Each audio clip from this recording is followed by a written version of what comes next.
मनमोहन बनिया चैनल को लाइक एवं सब्सक्राइब करें। पहुनाए ही अरे मिथिले में रहूना,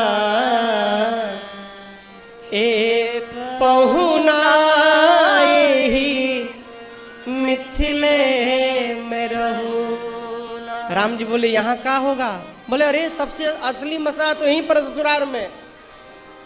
जौने सुख बा ससुरारी में, तौने सुख बा कहूना, ए पहुना ही मिथिले में रहूना।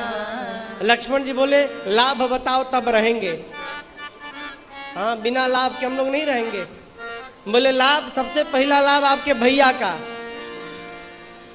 इनका लाभ बताएं। हाँ बताओ क्या लाभ है मेरे भैया का रहने से? बोले देखो कितने करिया है, देखो देखो कितने करिया है। आपके भैया रुकेंगे ना तो हम लोग रोज सवेरे उबटन मल के इतर से नहवाए बहो। रोज सवेरे उबटन मल के इतर से नहवाए। एक महीना के भीतर करिया से गोर बनाए बहो। एक महीना के भीतर करिया से गोर बनाए। झूठ कहत ना बानी तनिको, बस मौका एगो देहू ना, ए पहुना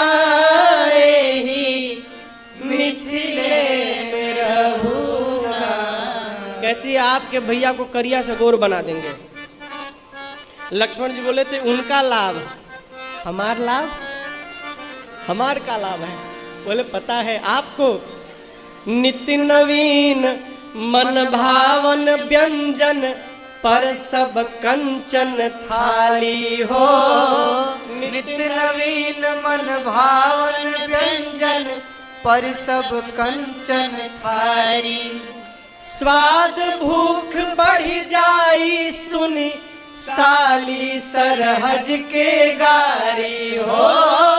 स्वाद भूख बढ़ जाई सुनी साली सरहज के गारी। और भोजन कराते समय बीच बीच में करब निहोरा का कि और कुछ ले हो ना, ए पहुना ही मिथिले में रहूना।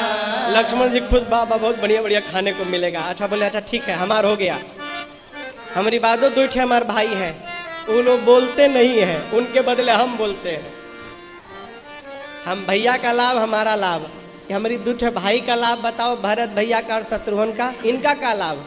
बोली इनको कमला बिमला दूध मती में झिझरी रोज खिलाए बहो। झिझरी जानते हैं? झिझरी नौका विवाह बिहार को झिझरी कहते हैं, नाव में बिठा के घुमाना। कमला बिमला दूधमती जनकपुर की नदियों का नाम है। कहती हैं आपके भाई लोग को कमला बिमला दूध। सावन में कजरी गा गा के झूला रोज झूलाए बहो। सावन में कजरी गा गा के झूला रोज झूला।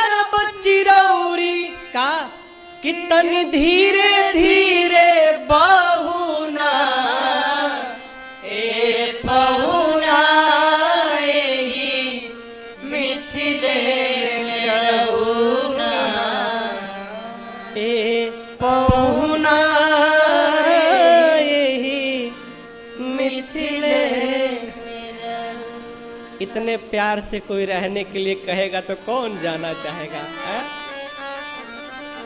और सही बताएं, ससुराल से जाने का मन भी नहीं करता। मन नहीं करता, मन नहीं होता है। हमारे महाराज जी कहा करते हैं कहीं भी देखो जाओ बहुत बढ़िया, लेकिन कब तक रहना चाहिए इसका भी नियम है। कब तक रहना चाहिए भाई? जब तक सब्जी बदलती